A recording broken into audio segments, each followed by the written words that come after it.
The eyes of the world now look into space, to the moon, and to the planets beyond. And we have vowed that we shall not see it governed by a hostile flag of conquest, but by a banner of freedom and peace. We have vowed that we shall not see space filled with weapons of mass destruction, but with instruments of knowledge and understanding. For space science, like nuclear science and all technology, has no conscience of its own. Whether it will become a force for good or ill depends on man. But I do say that space can be explored and mastered without feeding the fires of war, without repeating the mistakes that man has made in extending his writ around this globe of ours. We choose to go to the moon in this decade and do the other things, not because they are easy, but because they are hard. It's one small step for man, one giant leap for mankind.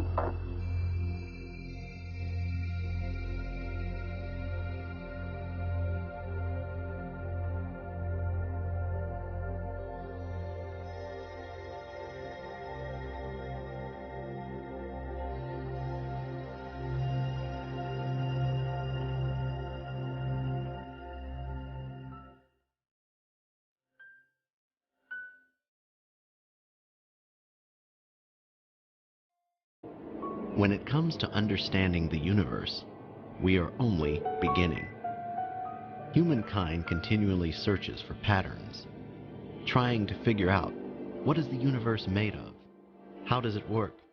How does our planet, our solar system, our galaxy fit in with the other pieces? And what don't we know yet? Helping us discover more pieces of the puzzle will be a new instrument on board the International Space Station, called the Alpha Magnetic Spectrometer, or AMS. AMS is not a telescope. Rather than looking at space, it will sift through space, studying the high-energy particles of cosmic rays. From the unique vantage point of Earth orbit, the AMS experiment has the potential to answer questions about the origins of our universe. The study of high-energy particles might help in the search for dark matter and antimatter in the universe.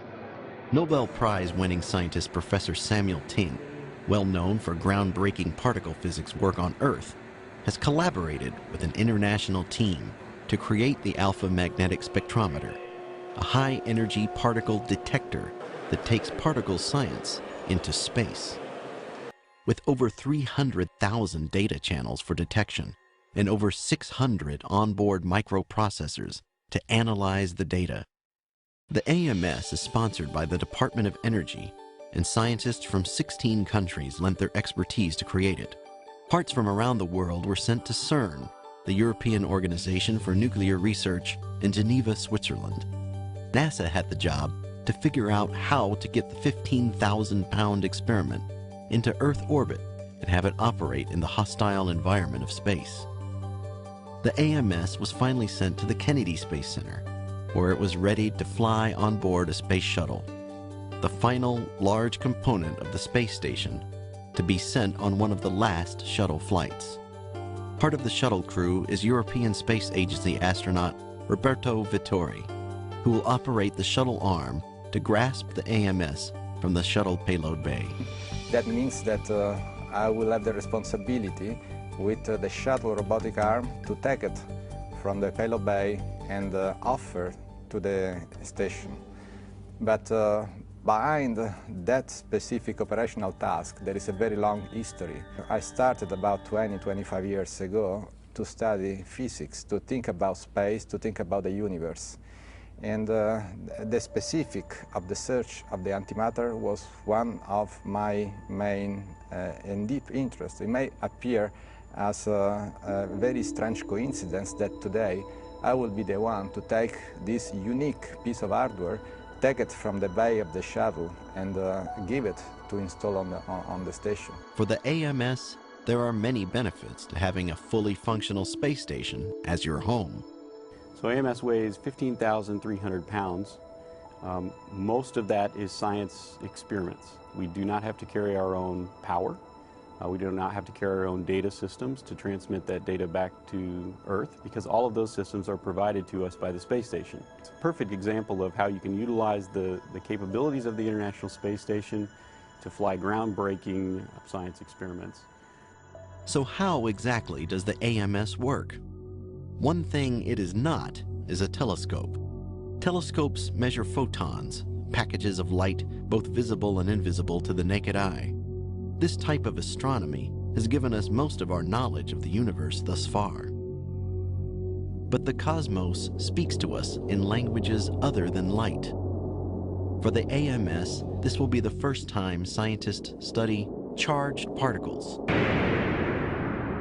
Exploding stars and other celestial phenomena are thought to produce cosmic rays which travel across the universe and can wash up on the shores of our planet. The rays are composed of charged particles, but many of these are absorbed in our atmosphere, making it impossible to study them on Earth. But outside our atmosphere, on the space station, the AMS will be able to sift through these particles, helping us search for antimatter, dark matter, and the stuff of which the universe is made. A particle will pass into the AMS. Layer upon layer of detectors tells us the mass, energy, and velocity of the particle. Other detectors tell us which direction or path the particle took as it passed through the AMS.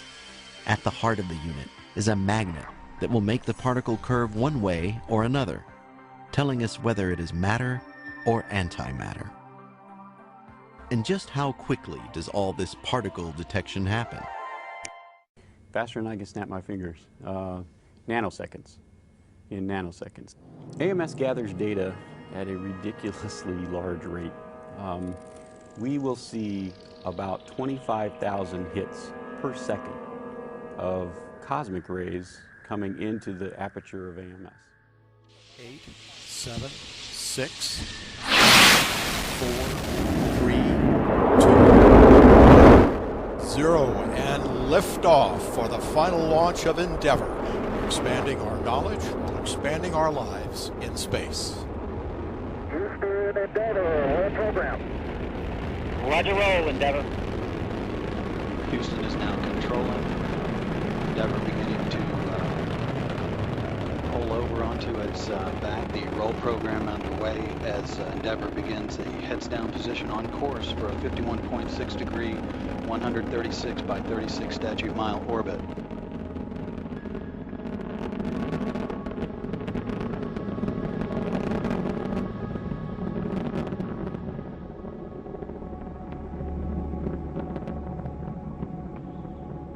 Three engines now throttling down as Endeavour passes through the area of maximum dynamic pressure on the vehicle in the lower atmosphere.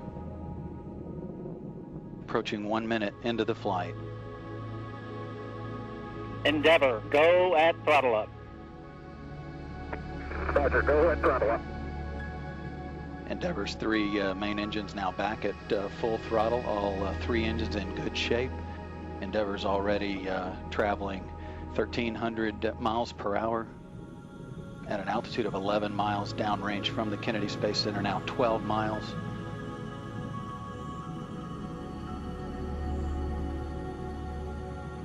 At liftoff, Endeavour fully fueled, weighed 4.5 million pounds. It's already lost half that weight in propellant now, burned that weight. The next event is burnout and separation of the twin solid rocket boosters. That upcoming here shortly at the 2-minute 3-second point. Those boosters are burning 11,000 pounds of fuel per second.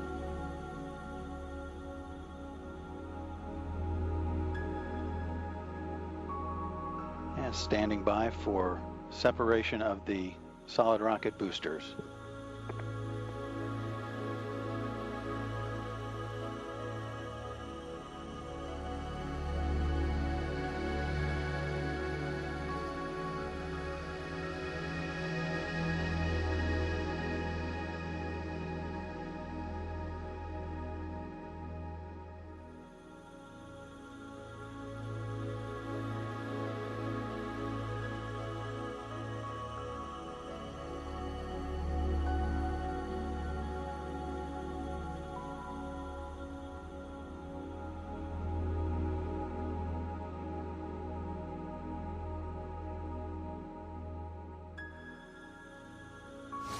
Now you can see Venus.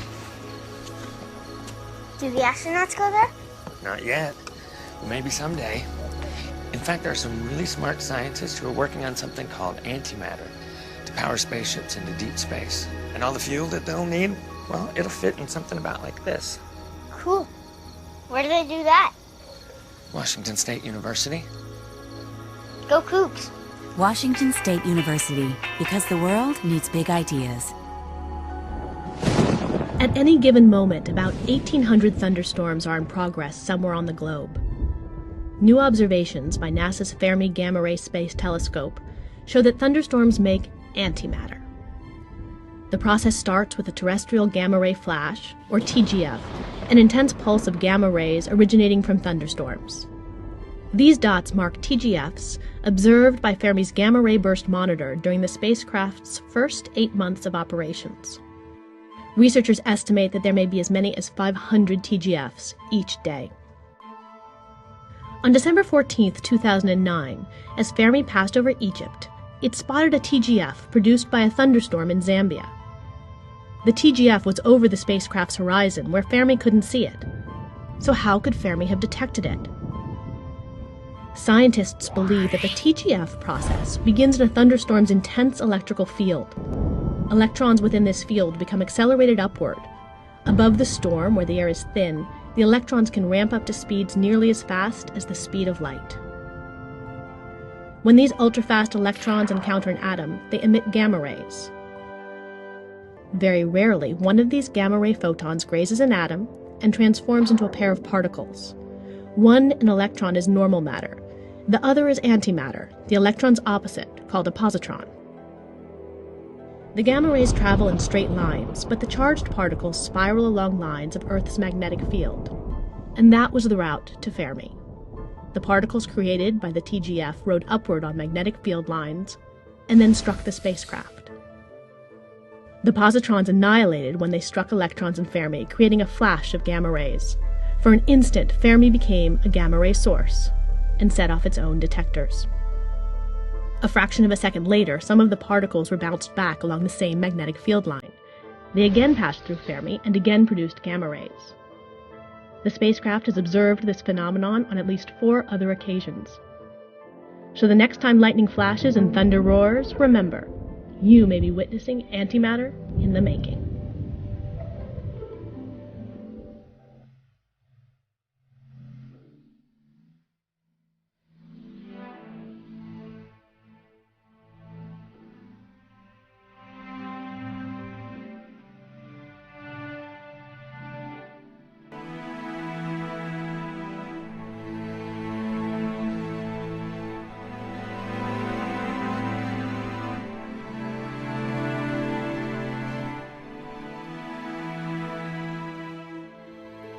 Researchers have found a band of antiprotons ringing around the Earth, adding one more to the list of particles Earth holds within its magnetic field.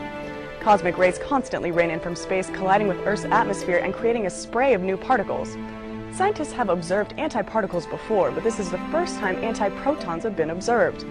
Many of these particles become trapped inside Earth's Van Allen radiation belts, the donut-shaped zones around Earth where particles swirl around the magnetic field. The find, described in astrophysical journal letters, confirms theories that predicted the particle. The University of Rome detected these particles using Pamela, a cosmic ray detector attached to a Russian satellite. The satellite orbited through the South Atlantic anomaly, allowing the study of geomagnetically trapped particles in the inner radiation belt. Between July 2006 and December 2008, Pamela detected 28 antiprotons trapped in the spiraling orbits around the magnetic field sprouting from the Earth's south pole. According to researchers at Italy's University of Bari, the band is the most abundant source of antiprotons near the Earth. The find could one day open the door to fueling spacecrafts with the exotic particle, an idea already being explored by NASA's Institute for Advanced Concepts.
A lot of people are doing nothing more than getting huge quantities of mass and see if they can get a gravity wave to cause things to move. Well, that isn't what we're talking about at all. So I wondered if gravity could be related to its cousin magnetism. And so I found that when I take two magnets together, I have some neodymiums around here that I'm actually afraid of. They're so strong. They can danger you. But anyhow, you take a magnet, you go to put them together and they go clunk, right? But you take one of them, move it around, and all of a sudden it doesn't want to go together. The repulsive. So I got, I ordered one at $5,000 a piece, with a 1/4-inch hole through between both of them, and I put a brass bolt and I tightened them down, forcing them together. And then I put them together in a thing that looks kind of like a rock. Okay, and then I got another one that didn't have magnets in it. And Galileo, in all his endeavors, he went up to the Leaning Tower of Pisa and dropped he dropped a big rock and a small rock. And his buddy down the bottom kept telling him that the large rock and small rock arrived at the same time. Jim, we copied both solar wind and penetrometer drum in the ETB. Not quite yet. I haven't put the solar wind in yet, but I will shortly. I want to watch this. I have a good picture there. I've got beautiful picture, Dave. Well, in my left hand I have a feather. In my right hand a hammer. And I guess one of the reasons we got here today was because of a gentleman named Galileo a long time ago who made a rather significant discovery about falling objects in gravity fields. And we thought that where would be a better place to confirm his findings than on the moon. And so we thought we'd try it here for you. The feather happens to be appropriately a falcon feather for our falcon. And I'll drop the two of them here, and hopefully they'll hit the ground at the same time. How about that? Which proves that Mr. Galileo was correct in his findings.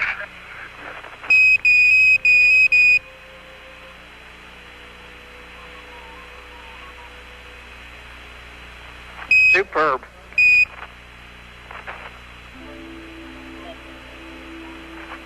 I got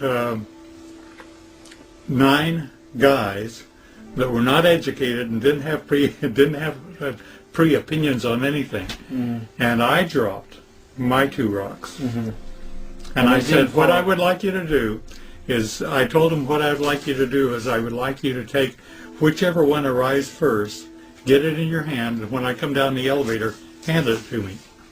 Now, they looked identical, except for... So, and nobody knew what was inside? No, absolutely not. All the 9 times that I tested it, it's as though the one with the opposing magnet field extending out 3 feet on each side. I actually measured how big the field is. How big the field was, and on each side of one rock, I had a total of 6 feet. At any rate, the other rock arrived first. Which one arrived first? The one that had no magnetic field in it. So you were able to cancel out gravity to a certain degree. You were able to cancel, precisely, reduce the mass gravity effect. Precisely. By opposing fields. Isn't that nice? You bet. And got 9 signatures, and I always skip. You did that at Lockheed. What year was this? Oh, at least 8 years ago. This is the actual document of Boyd's where he proved that by altering the field in a falling body, the magnetic field, it reduced its mass gravity equivalent and canceled out the effects of gravity to a certain percentage. And he did a building 500 drop test conducted from a height of 59 feet. The location is in White Settlement, Texas, and the time was 12:20 p.m. and this was in 1995, December 12th. Nobody knows this. I know it. So gravity, mass gravity is not, you can alter it. Well, gravity within itself has to have, gravity goes through anything that is solid and anything like iron or anything else. but it has to have a magnetic component, which may be canceling out within itself.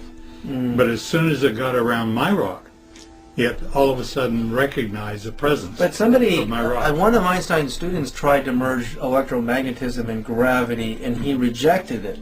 But he didn't have an experiment like you did. No, I understand. I know that. Yeah. But see, nature never uses English. It doesn't speak. It doesn't speak any language. But yet it's talking to us all the time. Right. And the key thing is to identify what it's saying.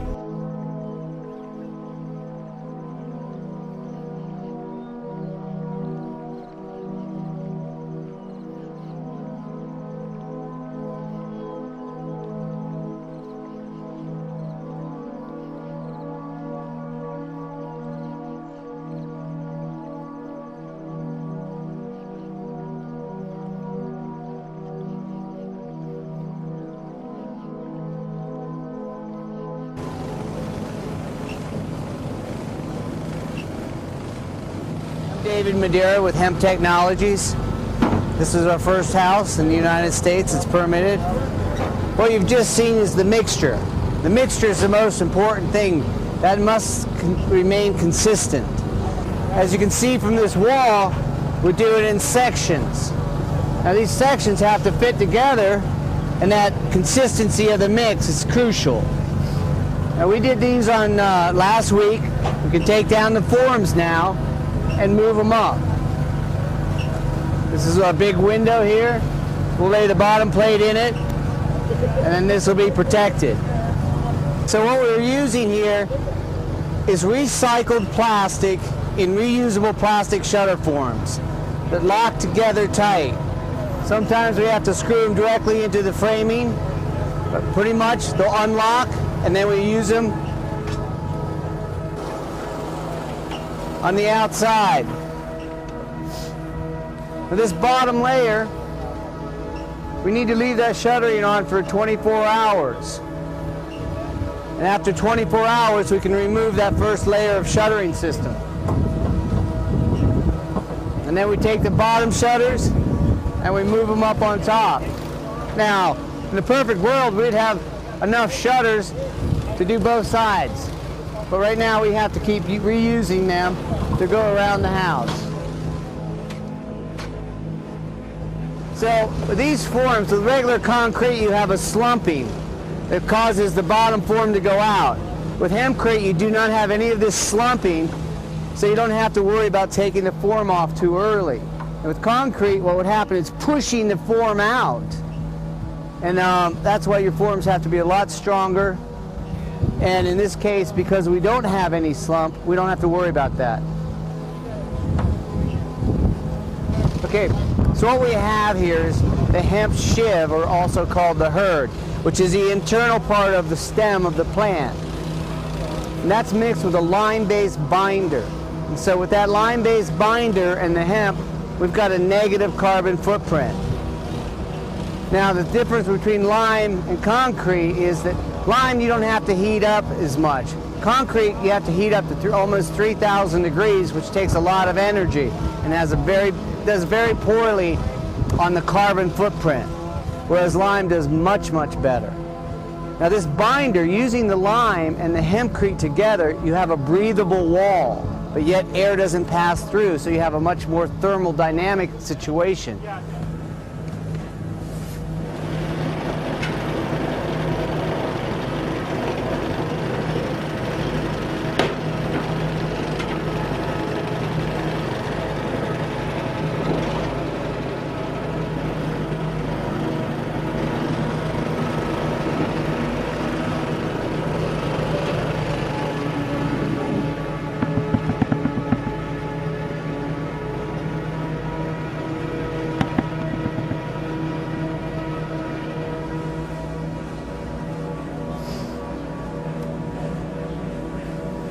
Major differences between this and straw bale is when straw bale gets wet, it doesn't do as well as this. When this gets wet, it just dries itself out naturally because of its breathing capability. And so you never have mold, you never have dry rot, and you never have termites. And so this whole wall is going to breathe.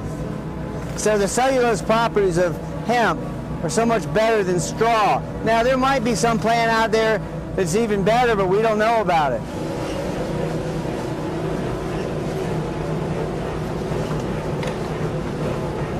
Basically what this does is, because of the lime-based binder, not only does it have a carbon negative footprint, it will pull carbon dioxide out of the air after the house is built, because the lime is trying to go back to being a rock, and it needs carbon dioxide to do that. That means this wall is going to get harder and harder and harder. Over time, it's going to petrify. So these walls will last for thousands of years, not 40 years like what we're used to building.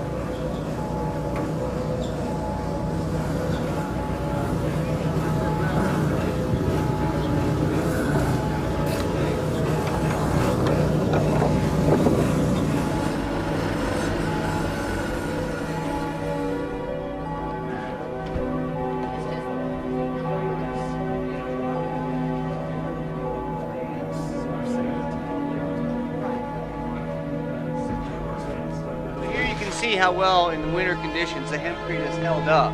We've had freezing down to 8 degrees Fahrenheit here, back up to 32, back down. It's gotten to 40 degrees, and it's done extremely well in this weather. So once it warms up, we'll put the finishing render on it.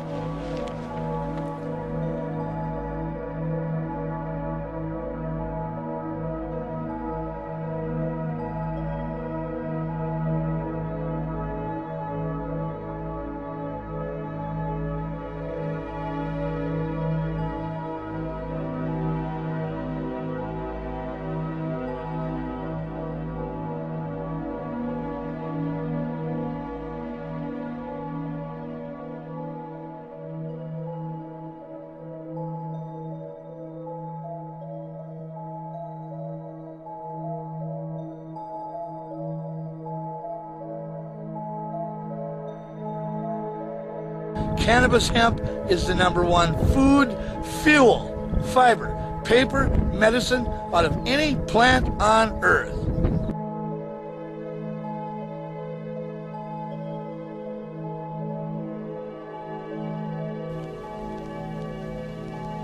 Amongst the thousands of products made from hemp, one of the most extraordinary is Henry Ford's plastic car.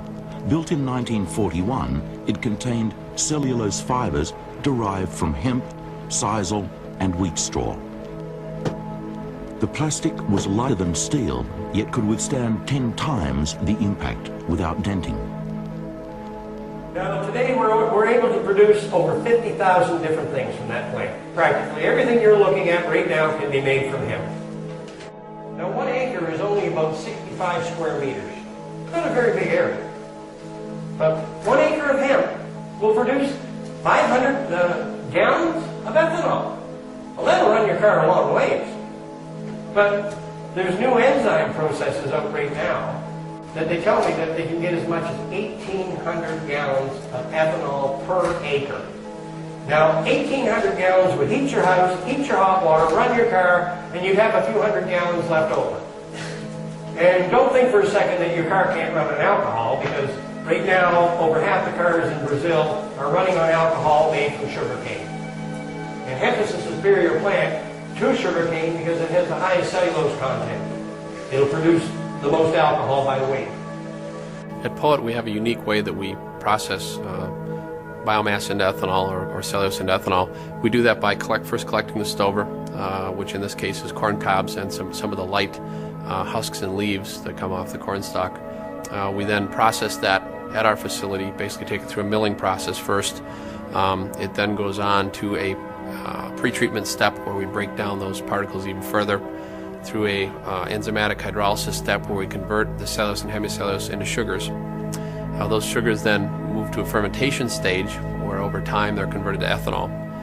That ethanol is then separated from that mixture, and the remainder, which becomes a byproduct, then can be used to power not just the cellulosic plant that we're operating to do this whole process, but also can be used to power other facilities that could be located next door, such as a grain-based ethanol plant or an electric generating plant. The American government and the Canadian government had this plant listed as a non-medicinal plant.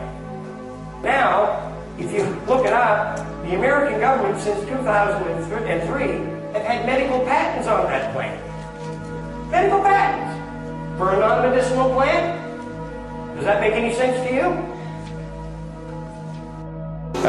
My name is Rick Simpson, and I'm here in the beautiful city of Rijeka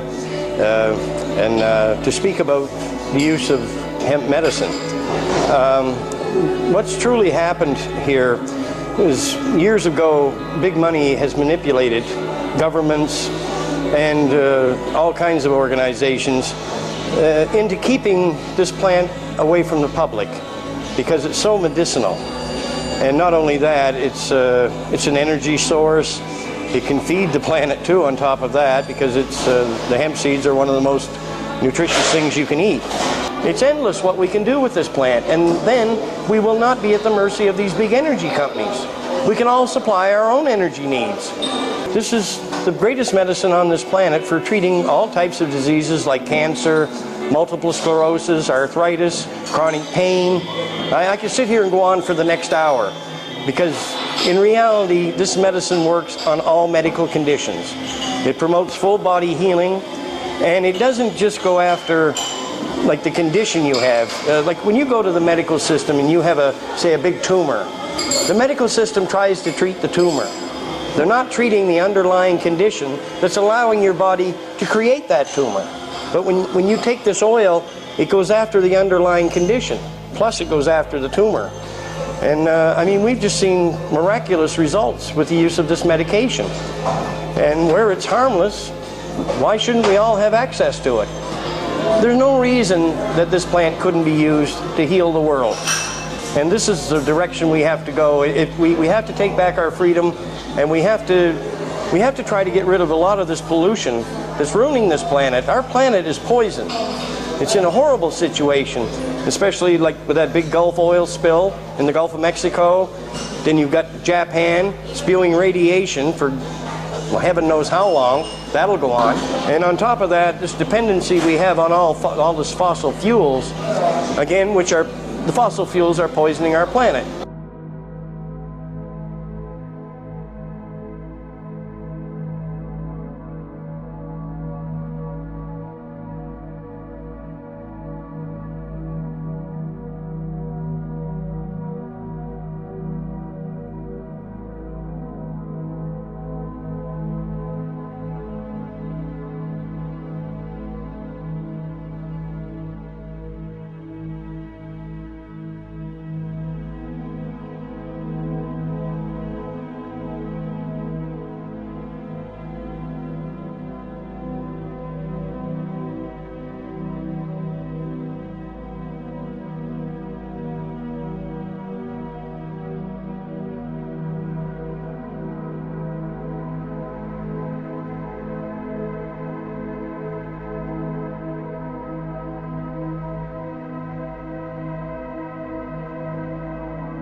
The biggest design challenge of the solar arrays was probably just their size. Each solar array is 28 feet long, and so we have 3 of them. And so when the solar arrays are fully deployed, the Juno spacecraft is almost 60 feet in diameter across the solar arrays. Getting those big solar panels to work the way we expect them to work and produce the amount of power we need, that's been a bit of a challenge. The solar arrays are pretty interesting. When we deploy them, they'll be generating about 12 kilowatts of power. As we get further and further from the sun, that amount of energy will drop off until we finally get to Jupiter, where we're only generating 400 watts. It's not even enough to run a hairdryer. Generally, with space exploration, you're pushing the envelope of technology. Solar panels have improved a bit. Instruments have improved a bit and can run on less power.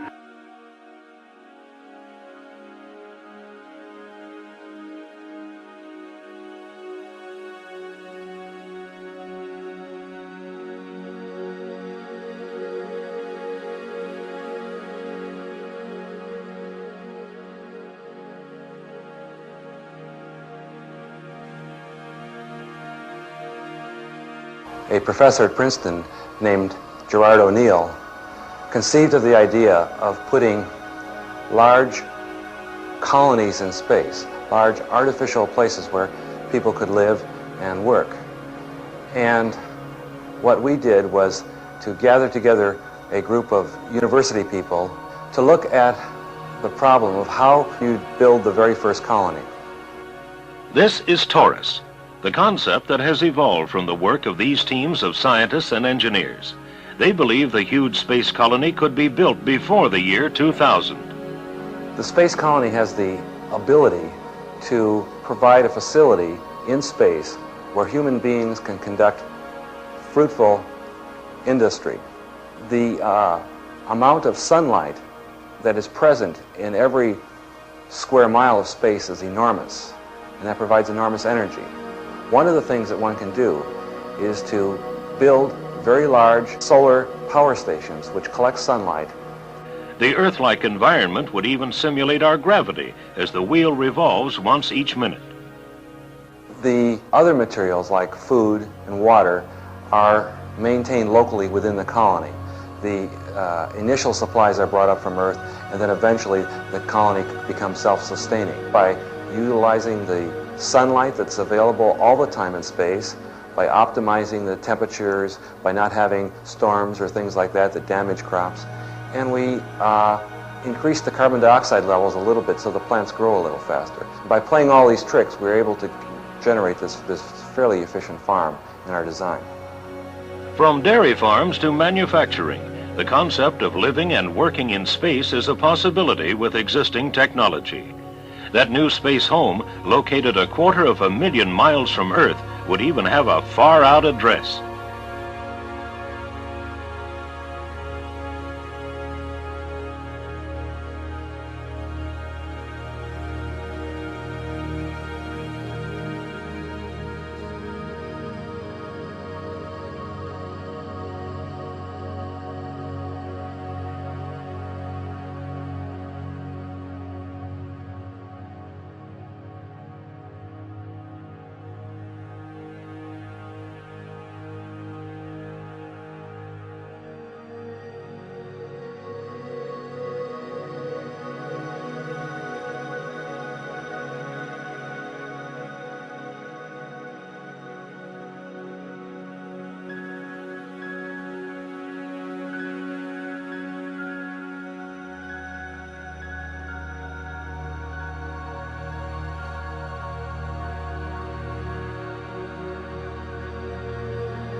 George Washington, Thomas Jefferson.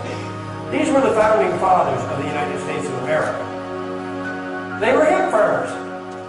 George Washington is very well recorded that George Washington used to like to sit out on his veranda at night and smoke his hemp in his pipe. Now, these are the same people that authored these wonderful documents like the Declaration of Independence, the Constitution. So it appears that the hemp didn't affect their thinking abilities.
Música